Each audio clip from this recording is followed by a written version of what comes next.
Ce soir, je suis avec une légende du rap français, une légende vivante, Mystique, MYSTIK.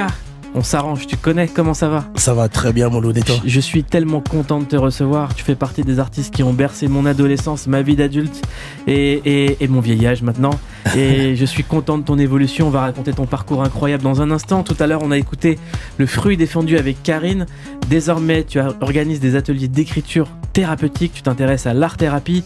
Tu as également fait partie du collectif Bisso Nabisso. Tu as rencontré Nelson Mandela. Tu as fait le tour du monde. Tu as fait rayonner la culture française et congolaise et l'écriture à travers le monde entier. Maintenant, tu as passé un diplôme universitaire de formateur en atelier d'écriture.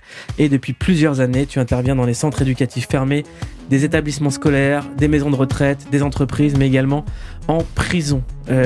Ton histoire, elle est incroyable, on va la raconter par le début. Est-ce que ça te va?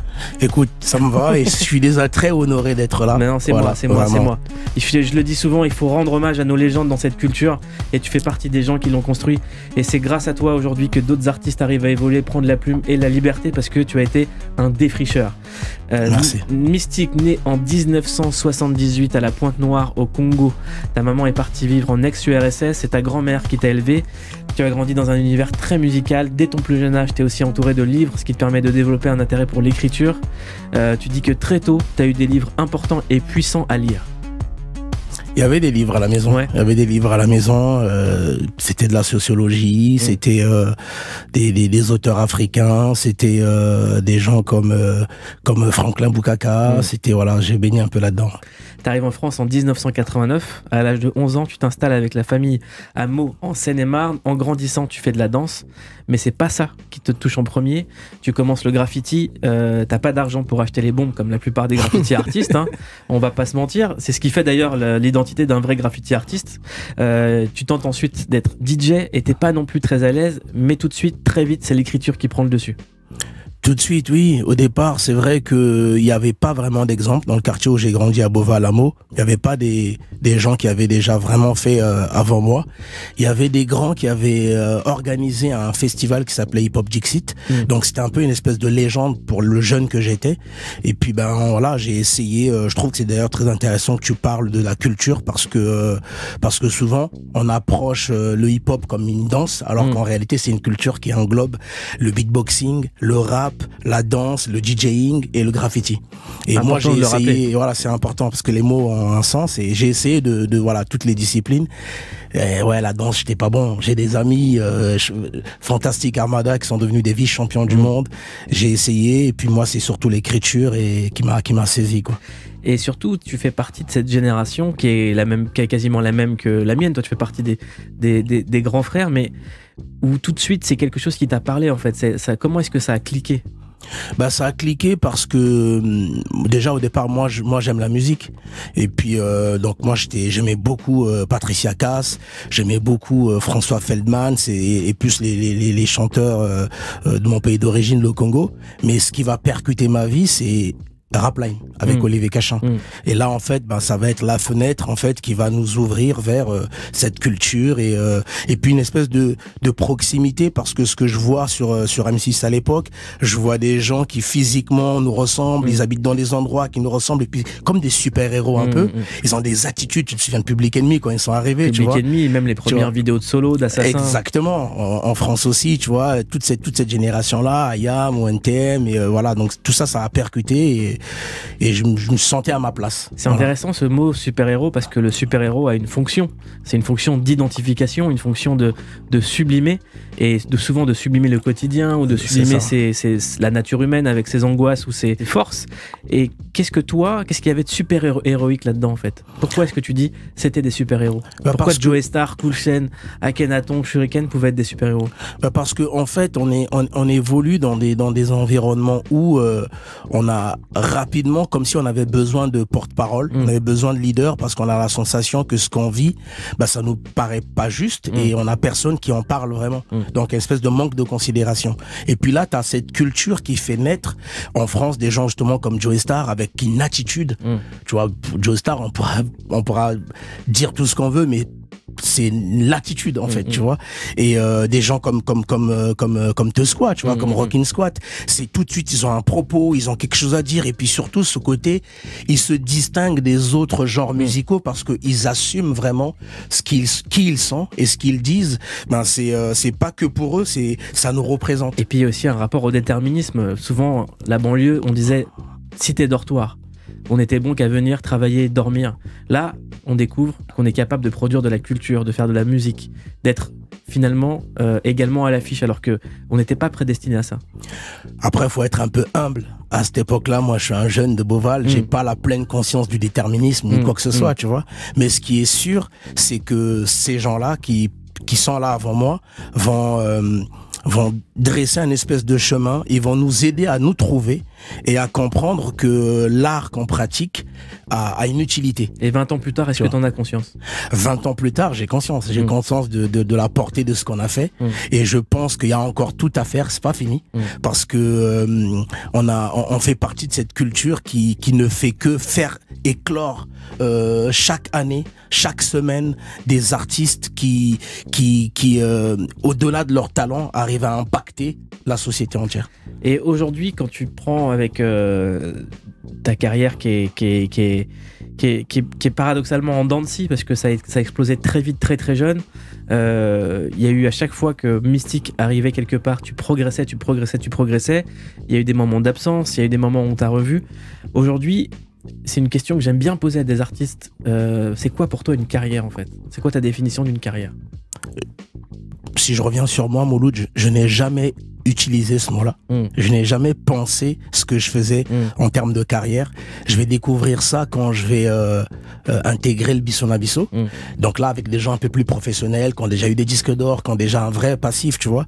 Mais je pense que moi, j'ai toujours aborder les choses comme c'est un élément culturel, c'est un outil, une arme culturelle qui permet en fait de décrire ce que nous vivons en réalité. Après, en termes de carrière, forcément c'est en lien avec la durée. Je pense que c'est en lien avec la durée. Et moi, je préfère plutôt parler de parcours artistique en ce qui me concerne. Tu vois, jamais pensé vraiment en termes de carrière. Parcours artistique, parcours de vie. Mystique, c'est également un mot que j'aime bien utiliser, qui est une certaine mentale. Quelqu'un qui évolue avec une certaine mentale, avec certains codes, qui sont des codes de quartier qu'on avait à l'ancienne. Et à l'ancienne, à cette époque-là, dire qu'un rappeur était commercial, c'était le condamner. Aujourd'hui, c'est l'encenser. Écoute, très très tôt, effectivement, dans mon histoire, moi, je vais avoir un grand succès avec le morceau qui est Le Fruit défendu. J'ai tendance à le dire, il y a ce qu'on voit et il y a ce qui se passe derrière. Il y a eu des moments où c'était compliqué pour moi, en fait, parce que je fais partie de cette culture où on a des choses à dire qui nous semblent importantes, intéressantes. Et puis de l'autre côté, il y a ce succès inattendu qui arrive et on découvre tout avec ça, les interviews, les radios, les plateaux télé. Et on n'a pas de modèle avant ça. Donc, en même temps qu'on découvre tout ça, on découvre aussi, à titre personnel, je découvre aussi la dureté de mon propre milieu. C'est-à-dire, on va me coller aussi cette étiquette d'artiste commercial. Alors que tout ce qu'on est en train de faire, c'est justement commercial. Mais moi, tu sais, à l'époque, je vais te faire une confidence, je travaillais dans un journal de rap. Où j'avais eu à ton sujet une accroche avec d'autres journalistes en réunion de rédaction. C'était au moment où tu venais de faire Le Fruit défendu, il y avait une réédition de l'album qui était prévue. C'est ça, avec 4 titres, je crois. Et je disais, il faut faire un gros truc sur Mystique. Et eux me disent, mais Mystique c'est commercial. Et là je voyais en face de moi 5-6 personnes qui avaient fait des écoles de journalisme alors que moi non. Toi qui venais du 77 et moi de pas très loin dans le 93. Et je me dis, vous vous rendez pas compte le parcours du mec? C'est ces parcours-là qu'il faut raconter. C'est pas vos histoires à vous qui vont juger ses histoires à lui. Et c'est pas pour rien que 20 ans plus tard, on se retrouve. Et ça fait plaisir. C'est pas pour rien que 20 ans plus tard, on se retrouve. Alors, merci beaucoup. Mais je te dis, j'en ai souffert de ça, tu vois, cette étiquette-là. Donc, en fait, c'est une vie parfois à arracher des étiquettes. Mais au final, en vrai, en restant authentique, en restant soi-même. Mais qui les met, ces étiquettes, en fait? Qui a intérêt à te disqualifier, en fait? Parce que moi, c'est comme ça que je vois les choses. C'est souvent, j'ai l'impression que les quartiers, c'est ceux qui en viennent le moins, qui en parlent le plus. Parce qu'il y a un fantasme aussi. Il y a des gens qui regardent les choses avec à partir des yeux de leur fantasme. Et nous, on faisait que raconter ce que nous étions. Donc moi, quand je fais le morceau Le Fruit défendu, pour revenir à celui-là, pour moi, c'est l'un des morceaux les plus hardcore du rap français. Et j'aurais voulu ne pas l'écrire. Tu vois, ça décrit une réalité où moi j'ai vécu quelque chose où on m'accepte pas dans une famille. Raconte-moi la genèse de ce morceau. Parce que c'est aujourd'hui encore, 20 ans plus tard, un des morceaux de rap français qui touche le plus de monde. J'en suis très honoré. Et d'ailleurs, dernièrement, il y a eu encore une artiste assez jeune qui a repris, qui a mis ça en l'honneur. Je lui souhaite une très très belle carrière. Et puis, écoute, ça c'est une histoire vraie. Je suis au collège, je suis amoureux d'une fille, et puis non, on est amis au départ. Et puis arrivé au lycée, ben cette histoire d'amitié se transforme en quelque chose de plutôt sentiment amoureux. Et puis il y a beaucoup de gens dans le quartier qui nous connaissent, qui connaissent cette histoire-là. J'essaie de mettre des mots avec beaucoup de pudeur parce que elle est mariée aujourd'hui, elle a une famille, elle a des enfants, donc je souhaite plein de bonnes choses à elle et à sa famille. Donc c'est pour ça que je fais attention un peu aux mots que j'utilise pour ne pas froisser, parce que c'est important. Mais en tout cas, arrivé au lycée, cette histoire se transforme en sentiment amoureux. Et puis, je vais vite comprendre que dans sa famille, on veut pas de moi, parce que je suis noir. Et il y a des gens dans mon quartier qui vont commencer aussi à me tourner le dos quand j'arrive dans certains endroits parce que je suis noir. C'est comme si c'était ce noir qui vient arracher une fille de notre communauté. Et ça a été difficile parce que les jeunes que nous étions simplement amoureux au-delà de l'épiderme. On n'était pas du tout dans ces considérations-là. Et j'étais en train de faire un album et puis mon label, Cercle Rouge à l'époque, les compositeurs c'était White Spirit, ils faisaient des musiques et moi j'arrivais en studio en fonction des textes que j'avais. Et là, je choisissais la musique. Et là arrive un morceau avec cette belle mélodie, je sais pas du tout ce que c'est, et je me dis que cette mélodie-là, ce texte, cette note-là, irait bien avec un texte que j'ai. On essaie, je pose mes voix, puis je leur dis, je parle moi de mon histoire, ça serait bien qu'il y ait une fille qui vienne répondre un peu à ce que je raconte. Et là, c'est Karine qui arrive. Et là, c'est eux qui me parlent de Karine, la suite de l'histoire, on la connaît, tu vois. Mais moi, j'ai envie de revenir vraiment sur le fond du morceau, sur ce mal qu'il y a, ce racisme qu'il y a dans nos communautés. Parce que on peut grandir ensemble, mais ce morceau, Le Fruit défendu, on voit que toi, t'es tombé de très très haut en disant mais moi je pensais qu'on était tous ensemble, quelle que soit notre origine, notre couleur, et tout d'un coup vous me ramenez à une condition alors qu'on se disait on est frères, on est tous ensemble. C'est exactement ça. Et que tout d'un coup il n'y a plus rien qui existe. C'est exactement ça. Et tu tombes de haut et ça fait mal. Et en même temps il y a aussi j'ai à peine 19 ans je pense, tu vois, et il y a aussi les codes du quartier, donc faut tenir une certaine attitude. Il y a un certain comment on appelle ça, une réputation. Et en même temps que moi de l'autre côté mon histoire de rap grandit, il y a cette histoire là que je vis qui arrive. Ça a été très difficile parce que les gens qui partagent mon quotidien dénoncent ce racisme-là. Et tu te rends compte que 20 ans plus tard, on est encore dedans. On est malheureusement encore dedans. La négrophobie, quelle que soit notre origine. C'est une histoire de négrophobie, ce morceau. C'est une histoire de négrophobie, c'est une histoire aussi de différence, en fait. Je pense que moi, je suis né au Congo, je suis arrivé en France, j'avais 10 ans. On m'a appris, peut-être à l'école ou dans la vie, que en fait, il fallait qu'on était tous pareils, tu vois. Du haut de mes 43 ans, je pense que c'est pas vrai, on n'est pas tous pareils. Il faut apprendre très tôt aux gens à accepter les différences des autres. Et c'est ce travail-là qu'on devrait faire, en fait. Parce que le fait de dire on est tous pareils, on crée un tiroir dans lequel on enferme tout le monde et il n'y a plus de particularisme. Mais il y avait une idéologie derrière ça aussi. Derrière le morceau? Non, derrière le fait de nous faire croire qu'on est tous pareils. Certainement. C'était une manière aussi de nous écarter de position, nous écarter de réflexion, d'autodétermination. Totalement. C'est la mentalité d'SOS Racisme, d'une certaine gauche. On est en plein dedans. Ouais. On est en plein dedans. Et ça prend du temps, tu vois, ça prend du temps pour comprendre certaines choses. Et puis là, moi, l'artiste que j'étais, le jeune que j'étais, l'homme que je suis, analyse les choses avec mon prisme poétique, on va dire. Tu vois. Mais on est en plein dans ces questions-là, oui. Et ce qui est dingue, c'est qu'un morceau qui a été un des plus grands tubes est encore aujourd'hui un des morceaux, comme tu le dis, les plus hardcore et les plus politiques.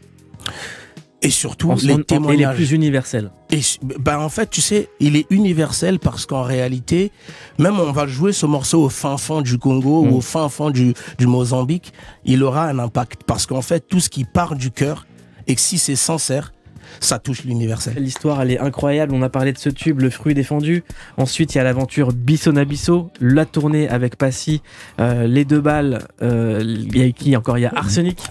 Benji Negmaron. Et la cousine Passy. Il y a Calbo qu'on a reçu. Vous pouvez écouter l'émission avec Calbo en podcast qui nous raconte la rencontre avec Nelson Mandela. Il le raconte dans son livre. Est-ce que toi, tu peux nous raconter ta version de la rencontre? Parce que j'ai l'impression que tous les membres du Bissau ont une version. Ouais, après avoir écouté ton émission, je suis retourné dans le livre que j'ai pas, que je suis en train de finir là.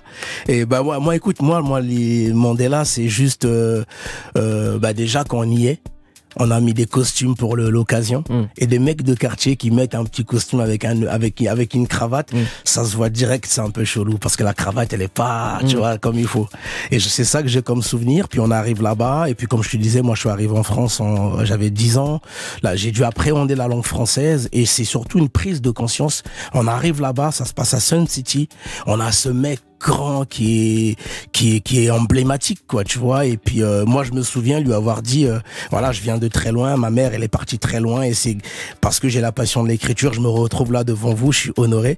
Il a juste esquissé un sourire et tu vois, c'est juste ça que j'ai gardé. Et suite à ça, Mouloud, en revenant dans mon quartier, j'ai pris conscience de l'importance de l'acte d'écrire. C'est après ce séjour-là en Afrique du Sud, et je commençais à observer mon quartier, à voir en fait qu'il y a des choses que nous faisions déjà naturellement, organiser des tournois de foot avec nos petits, sans spécialement avoir des diplômes d'animateur ni quoi que ce soit. Et moi, j'ai voulu commencer à transmettre après ce séjour-là. J'aimerais qu'on écoute un de tes camarades, Oxmo Puccino, qui parle de l'écriture et de son pouvoir. Vraiment une vision de l'écriture qui est assez mystique. C'est-à-dire ?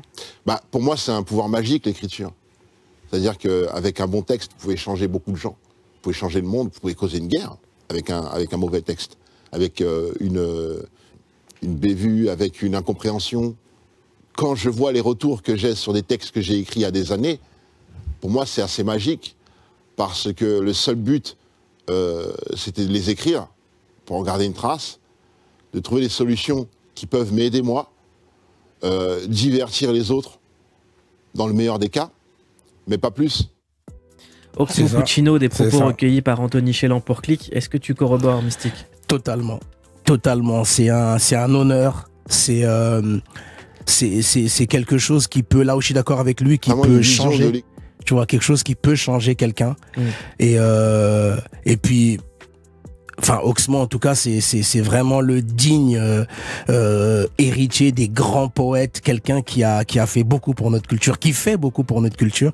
Et encore, dans une de tes émissions dernièrement, du haut de mes presque 44 ans, Oxmo m'a permis de comprendre certaines choses. Il a fait je sais pas comment, son intervention là, un texte sur l'art de refuser. Ouais. Il est magnifique. Super texte. Voilà, vraiment, vraiment, j'encourage tout le monde à aller écouter ce texte d'Oxmo chez Click, où il parle de l'art de refuser, les mots justes, la pertinence et surtout la résonance dans nos vies.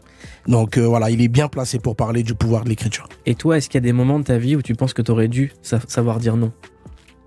Oui, énormément. Moi, j'ai un cœur un peu spécial, énormément. Et mais voilà, écoute, on ne se refait pas, donc du coup on apprend, on tombe, on se relève et on apprend mais en même temps c'est ce qui aussi construit, c'est aussi ce qui me permet aujourd'hui, alors que je ne suis pas en activité rapologique, il y a énormément de gens qui reconnaissent mon apport, il y a énormément de gens qui font un témoignage positif de mon parcours, par rapport aux actes que j'ai posés, par rapport à cette ligne justement, cette justesse, cette pertinence, cette espèce de rectitude en tout cas dans l'écriture, tu vois, et de sincérité, c'est le mot qui revient souvent. Tu fais partie des rares artistes où en fonction du texte que tu poses, on peut savoir comment ça va dans ta vie. Souvent, les moments où t'es le plus chaud, on se dit oh là là, ça va pas fort. Non mais c'est exactement ça. C'est exactement ça. Et à quoi ça tient ça en fait ? Ça tient, je pense, à la connaissance de soi. Quand on se connaît, en réalité, on n'a pas besoin d'en faire trop. Il suffit d'être radicalement soi, en fait. Tu vois, le fruit défendu dont on parlait, il sort en 2000. Et en 2000, tu te souviens, le rap, l'odeur, le parfum qu'il avait. J'arrive avec un texte comme ça, avec c'est courageux. Autant que c'est courageux de prendre la parole, de livrer le cœur. C'est pas un acte facile, tu vois. Donc voilà, la sincérité, ça vient de mon éducation. Ça vient de ma maman qui m'a toujours dit, en fait, de dire ce que je pense. Tant que c'est dit avec les bons mots, tant que c'est dit avec respect et que c'est pas pour mettre l'autre mal à l'aise, livre ton cœur. Il y a une autre facette de Mystique, c'est une facette plus agressive. plus street, plus dur. Et j'ai toujours voulu t'interroger sur un moment où je me suis dit, qu'est-ce qui traverse dans sa vie à ce moment-là pour être dans cet état-là de colère. C'était sur le morceau So Hardcore Remix de Stomy Bugsy. Waouh! Où t'avais une voix d'outre-tombe, venue de nulle part. Ah, tu me donnes une belle opportunité là. Et tu sais très bien de quoi je vais te parler. Ah, je pense savoir de monsieur Bruno Bozir, que tu insultes dans ce morceau, et je me suis dit, ça ressemble pas à Mystique. Waouh. Eh, t'es incroyable. Tu sais quoi? Pour les gens qui nous écoutent, alors, Stomy Bugsy, j'ai un peu de temps. Ouais, t'as du temps, ouais. Stomy Bugsy sort un morceau qui s'appelle Hardcore. Moi, tu sais à quel point j'aime le rap, ouais. J'aime le bon rap. Et j'arrive dans les bureaux du studio de Passy. J'écoute ce morceau. Et c'était l'époque où, en fait, au State, notre culture, elle est comme ça. Dès qu'il y a un morceau qui sort qui est bon, il y a le remix. Il y a le remix. Et moi, je dis à Stomy Bugsy, ce morceau-là, vous êtes devenus des artistes très mainstream. Ça veut pas dire que vous êtes plus crédible ou ces mots un peu, tu vois. Vous êtes mainstream, mais nous, on est un peu en dessous. On est un peu espèce de garde-fou. Donne-moi ce morceau. Donne-moi un budget et je vais te faire un remix, mais une tuerie. Il me dit, ok, il me donne le budget. J'invite Alpha 520, légendaire Alpha 520 du ghetto Fabulous Gang. J'invite James Capage du 93. J'invite Lino. J'invite Tequila, son petit frère, le petit frère de Lino. J'invite Desporuti. J'invite... je pense avoir oublié personne. Moi-même, j'ai pas voulu poser. Je fais juste le refrain. À ce moment-là, je venais de me faire opérer des cordes vocales. D'accord. J'avais des polypes. Et du coup, j'ai cette voix un peu très comme ça et tout. Et je fais le refrain hardcore. Stomy, paraît que t'es fort. Et j'introduis chaque artiste. Et à la fin du morceau, on est en 2007, à la fin du morceau, c'était la période où Doc Gynéco était, comment dire, en lien, en contact avec le président de cette époque-là, Monsieur Nicolas Sarkozy. Et du coup, on avait reçu un peu cette situation-là comme une espèce de trahison. Et du coup, à la fin du morceau, quand je parle, je vais dire... j'ai pas envie de le répéter là pour ne vraiment pas gêner les gens qui nous écoutent, et puis surtout c'est pas beau et c'est quelque chose que je regrette, et je l'insulte, Bruno Bozir, donc connu sous le nom de Doc Gynéco. Donc c'est la jeunesse, et c'est l'époque et tout, voilà, tu nous as trahis, le rap que nous on fait, il a rien à voir avec le rap des gens comme toi qui trahissent entre guillemets le code. Figure-toi, Mouloud, c'est très sincère, c'est vraiment énorme ce que tu m'offres là comme occasion. Il y a un an, sur mon Instagram, je reçois un message privé d'un mec qui m'envoie ce morceau-là. Il me dit, wow, je me souviens, Mystique, ce morceau, il était lourd, frère. Ah ouais, gros, ça, c'est le rap qu'on aime. Or, depuis ça, moi, j'ai eu le temps d'évoluer dans ma vie, de traverser tous les mois possibles pour enfin me trouver. Je regarde ce message et je montre à mon épouse. Je dis, tu connais pas cette histoire? Je lui raconte l'histoire. Je lui dis, waouh, j'ai honte. J'appelle Stomy. Je dis à Stomy, envoie-moi le numéro de Bruno. J'aimerais lui demander pardon. Parce qu'il y a quelques années, je l'avais insulté. Stomy me dit, mais t'es un ouf, Mystique. Ça s'est passé en 2007, on est en 2021. Je dis, frère, j'aimerais, si demain je dois fermer mes yeux, j'aimerais pouvoir dire à ce monsieur pardon. Stomy me donne son numéro. J'appelle. Et ça répond pas. Ça sonne. J'ai dû l'appeler une 30aine de fois. Et il y a à peine une semaine, il y a quelqu'un d'autre qui m'a reparlé de Doc Gynéco. Du coup, merci de me poser cette question. J'espère que quelqu'un lui fera passer ce message. Bruno, on n'est pas amis. On a dû se croiser une ou deux fois parce que nous étions tous les deux proches. Du coup, toi Sectora et moi proche Sectora par rapport à Bisso Nabisso. Je te demande pardon. J'ai sali par ma bouche, j'ai sali le nom de ta famille, au-delà de ta personne. Donc pour toutes les personnes qui écouteront ce morceau, écoutez ce morceau en ayant conscience qu'aujourd'hui, Mouloud Achour m'a donné la possibilité de dire pardon à Doc Gynéco. Pourquoi tu t'as à lui dire pardon? Parce que je pense que le pardon, c'est un cadeau qu'on se fait déjà à soi-même. Et puis surtout, je pense aussi que grandir, c'est prendre conscience à un moment donné que les choses ne sont pas monolithiques comme ça.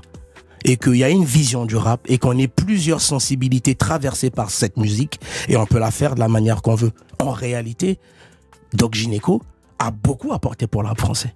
L'acte qu'il va poser, cet acte politique que lui pose à ce moment-là, en réalité, je prends conscience, moi, en grandissant, en fait, c'est sa liberté. Et sa liberté, elle est sacrée.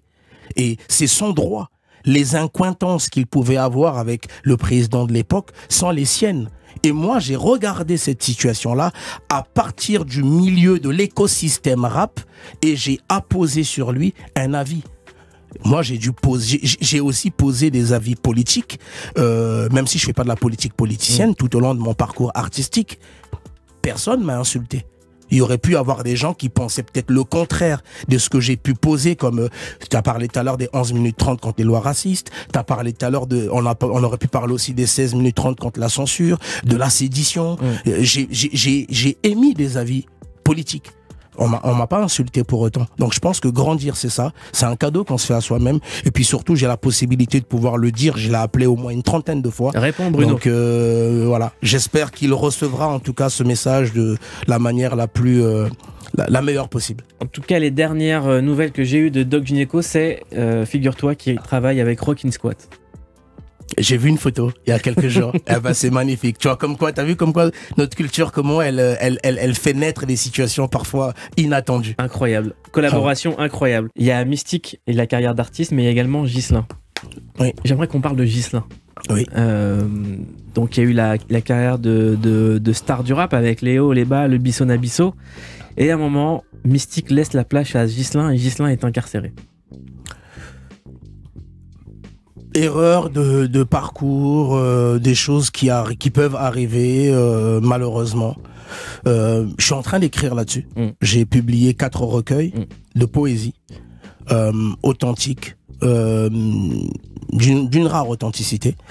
Et là, je suis en train d'écrire mon premier roman qui va s'appeler Triple Peine, où je raconte cette histoire. Il y a un pote avec qui je vais avoir un différend et qui va m'accuser de séquestration et enlèvement.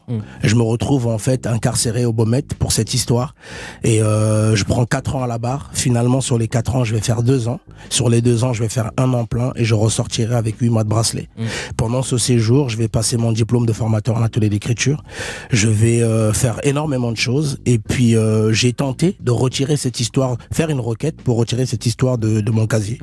Finalement, en discutant avec mon épouse et puis en voyant aussi comment les jeunes pouvaient fantasmer sur la vie carcérale, je me suis dit je vais laisser ça. Comme ça, à travers mes ateliers d'écriture, je vais pouvoir aussi témoigner de cette histoire et témoigner aussi que par moment, on peut se retrouver dans des histoires un peu compliquées, mais ce qui compte, c'est la manière de se relever en fait. Voilà. Est-ce que tu penses que ce mot deuxième chance, on y croit quand on est à l'intérieur ? Les choses ne sont pas faites comme elles devraient être faites, à mon sens, pour qu'on parle vraiment de réinsertion, par exemple. Il commence à y avoir des gens qui œuvrent depuis une dizaine d'années. Tu vois, des gens comme Berthet, à qui je passe les salutations, tu vois, qui fait beaucoup de choses, tu vois, dans le milieu carcéral. Moi-même, j'en ai fait énormément en région parisienne, dans le sud de la France. Et par l'art, par la culture, les gens s'évadent, mais l'évasion... Le temps d'un atelier, c'est bien, mais quand les gens ressortent, dans quel état ils ressortent? Je pense que le vrai travail, c'est là qu'il se trouve, et donc faut aller un peu plus loin que simplement de l'occupationnel. C'est exactement ce que j'allais te poser comme question, c'est quand on rentre, est-ce qu'on est meilleur en sortant ou pire en prison? Tout dépend de pourquoi on est rentré, tout dépend de son histoire personnelle. Moi, en ce qui me concerne, j'arrive au Beaumet, je suis un rappeur de la région parisienne et je me retrouve dans le sud de la France, à Marseille, au Beaumet, rappeur de Paris, OM, PSG, tu vois, les choses que tu connais. Moi, le foot, j'aime regarder, j'aime jouer avec les potes, mais les histoires de club, je suis pas du tout là-dedans. Et tout de suite, parce que j'ai été vrai, depuis le début dans ma musique, bah, il y a aussi une certaine considération qui s'installe et je vais avoir une certaine manière de vivre ma peine.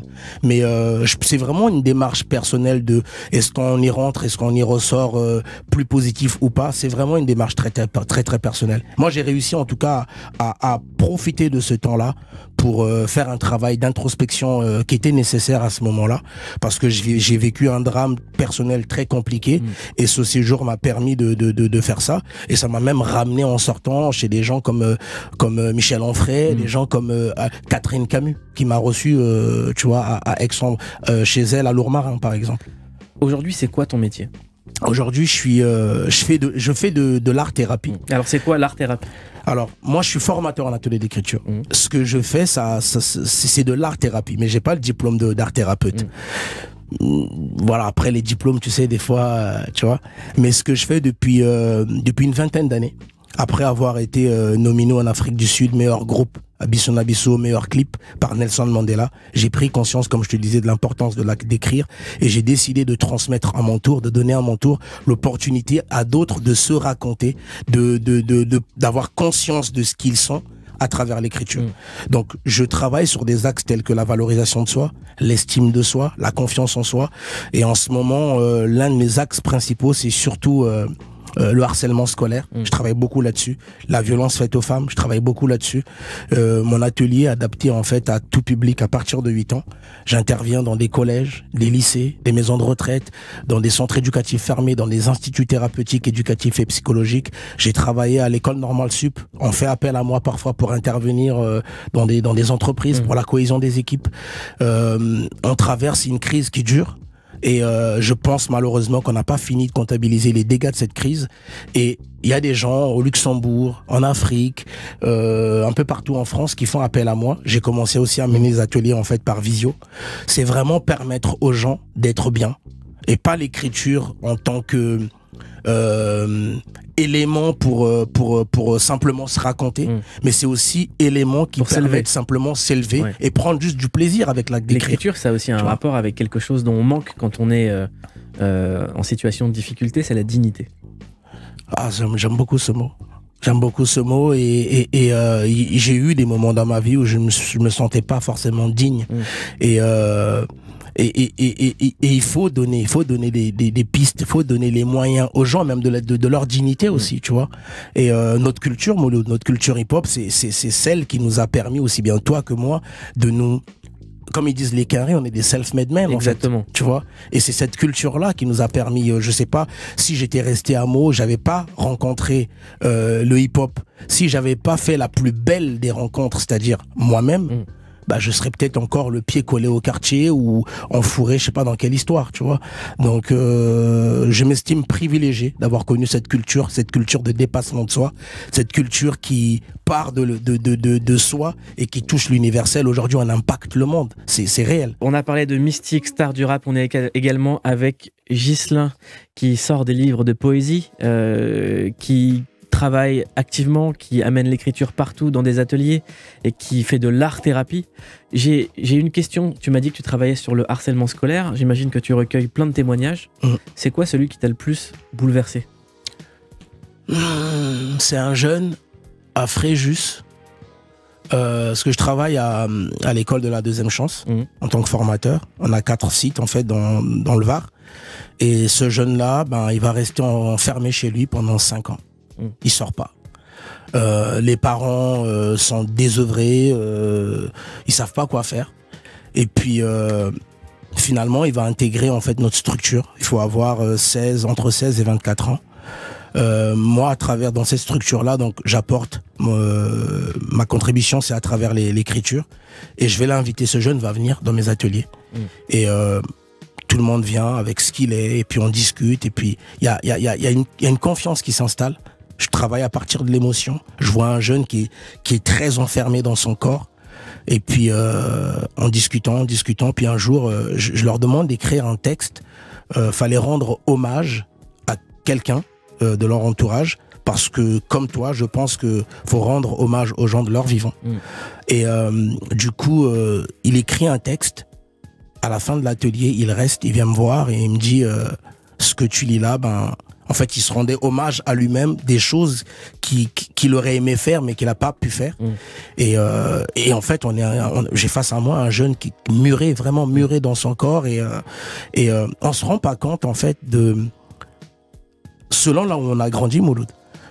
Moi, j'ai grandi dans un endroit, mon quartier, Beauval. Je sors de chez moi, je marche quelques mètres, je suis dans mon collège. La plupart de mes potes au collège, à la récré, c'est des gens de mon quartier. Ceux qui sont en galère dans notre collège, c'est ceux qui viennent de très loin. Et moi, j'ai pas connu ça au collège, puisque on était en supériorité numérique, on va dire. Mais ça part des fois par des petites choses, mais les dégâts que ça fait, c'est violent, franchement, c'est vraiment violent. Et tu sais pourquoi ce petit est resté enfermé pendant 5 ans ? Parce que il était, d'après certains, un peu efféminé. Et du coup, il correspondait pas à la norme. Donc des moqueries, des insultes. Il va y avoir aussi ce que les jeunes appellent la hagra. On va lui prendre des choses de force. Et souvent, ça se fait en groupe. Et puis, forcément, malheureusement, avec ça, il pense au suicide. Et j'ai eu la chance de participer là à un court-métrage avec un ami à moi qui travaille là-dessus. C'est ce genre de choses. Voilà, c'est vraiment ce genre de choses. Et malheureusement, il y a beaucoup de gens qui traversent ça. Là où vraiment, moi, je suis très touché, c'est sur l'impuissance des parents. L'impuissance des parents, parce que souvent on va pointer du doigt les parents comme des gens qui ne savent pas accompagner leurs enfants, mais eux ont besoin d'accompagnement en fait. Ils ont besoin d'accompagnement. Tu peux pas travailler avec quelqu'un qui est muré. Tu peux pas travailler avec quelqu'un du jour au lendemain. Tu ne comprends plus ton enfant, qu'est-ce qu'il a. Et j'invite tout le monde à aller voir un film qui s'appelle avec Michael Youn, qui s'appelle Le jour où j'ai brûlé mon cœur. Voilà, c'est un outil pour moi, c'est un outil pédagogique. C'est un livre à partir duquel je travaille sur ces questions-là parce qu'il remet justement les responsabilités collectives. L'agresseur, la dite victime, le corps enseignant, les témoins, mais tout le monde a besoin d'un suivi. Tout le monde. Même l'agresseur, il a besoin de suivi parce que pour être agresseur, peut-être qu'un jour il a été agressé lui-même, ou peut-être que comme on guérit rarement de son enfance, peut-être que lui-même il a encore des violences de sa propre enfance, pas encore soignées. Donc toute la société a besoin d'être soignée. Mystique, quel conseil tu as à donner à un jeune qui peut se sentir victime de harcèlement scolaire ou qui sent que ça va pas et qui peut passer de l'autre côté et qui peut se diriger vers la délinquance dans un autre sens? Wow. Parce que toi, tu as connu ça. Aujourd'hui, Mystique, toi, de par ton expérience, quel conseil tu as à donner à quelqu'un qui se cherche, à un jeune qui pourrait prendre le mauvais chemin? Tu sais, pour répondre à cette question, soit cette question elle revient souvent, on a souvent tendance à dire oui, sois toi-même, parle, dis aux gens. C'est souvent des choses qu'on dit en fait. Mais vraiment, moi je m'adresserais surtout à l'entourage en fait, d'aller au-delà de ce que vous percevez. Et que souvent dans nos familles, on se voit et on ne se regarde pas. Ce n'est pas pareil. On s'entend, mais on ne s'écoute pas. Et le silence, il dit tellement de choses. Et un enfant qui devient de plus en plus taciturne, derrière se cache peut-être un drame. Donc, vraiment, soyez attentifs, soyez... j'ai pas le mot. De faire attention, en tout cas, vraiment de faire attention. En tout cas, aux jeunes qui vivent des moments compliqués. Avant tout, je te dirais, ce n'est pas un crime d'être toi. Quelle que soit ton origine, quel que soit ce que tu traverses, quelles que soient les complications existentielles que tu traverses, elles peuvent prendre du temps. Ça prend du temps pour enfin se trouver, mais surtout, ce n'est pas un crime d'être toi. Avant de nous quitter, Mystique, j'ai une question. À chaque fois qu'on reçoit un message de Mystique, ça commence par « Salutations ensoleillées ». Ouais, salutations ensoleillées à toutes et à tous. Écoute, simplement, je pense, c'est une distinction, c'est une manière un peu de se distinguer de tout le monde, et c'est une manière aussi d'insister sur ce que je te disais tout à l'heure. Même dans nos propres familles, des fois ça arrive, on se dit bonjour, on se dit ça va, mais le ça va, est-ce que c'est un ça va? Est-ce que je te regarde droit dans les yeux, je te dis Mouloud, ça va, tu vas bien? Tu vois, il y a quelque chose de cet ordre-là. Et salutations ensoleillées, c'est une manière un peu de se distinguer un peu sur les réseaux, par exemple. Je trouve qu'il y a beaucoup de colère, il y a beaucoup de haine, il y a beaucoup d'agressivité. Tout le monde se donne le droit de donner un commentaire. Tout le monde est spécialiste de quelque chose. Et ma manière à moi de me distinguer, je me prétends être un ambassadeur de la positive énergie. Donc pour me distinguer de ça, pour moi, mes réseaux sociaux, c'est un outil pour faire fleurir en tout cas de la positivité. Donc je commence toujours une vidéo par salutations ensoleillées à toutes et à tous. J'espère que vous allez bien et que tout se passe le mieux possible pour vous. Et donc avant de te donner mes salutations ensoleillées également, où est-ce qu'on peut te suivre? Pour me suivre sur Insta, c'est mystique-officiel. Sur Facebook, c'est Ghislain Lusingui. Et puis mon site ghislinlusingui.fr. J'ai publié 4 recueils de poésie magnifiques. Un premier qui s'appelle The Story of My Heart, Punch Life et Poésie, qui raconte les tribulations de mon cœur. Un deuxième qui s'appelle Trace, qui célèbre un peu mes 30 ans de vie depuis que je suis arrivé en France. Un troisième qui s'appelle Poésie confinée, dans lequel je raconte comment moi j'ai vécu ce moment particulier pendant cette pause qui nous était imposée. Et le quatrième, le tout dernier, s'appelle Librement Noir, écrit juste après le drame de George Floyd. J'ai voulu, au lieu d'être dans l'index, au lieu d'être dans l'insulte, au lieu d'être dans la colère, parce que je trouve que la colère est mauvaise conseillère, j'ai voulu écrire un livre pédagogique, un livre qui permette aux gens de traverser de manière très intime ce qu'un noir peut vivre. Mystique, merci d'être venu. Merci à toi. Merci aux frères qui sont venus avec toi. Merci pour le sweat La Basse-Cour. Je rappelle que le morceau Qui veut de la peau de La Basse-Cour, vous pouvez le retrouver sur toutes les plateformes de streaming. Et dédicace à tout ce collectif merveilleux du 93. La Basse-Cour, merci beaucoup Mystique. Je te souhaite tout le meilleur. Merci beaucoup mon frère. T'es ici chez toi. Vous pouvez réécouter le podcast partout sur toutes les plateformes Verven Underground. Et la discographie de Mystique, ça fait toujours du bien. Je vous souhaite une excellente soirée. À demain sur Europe 1.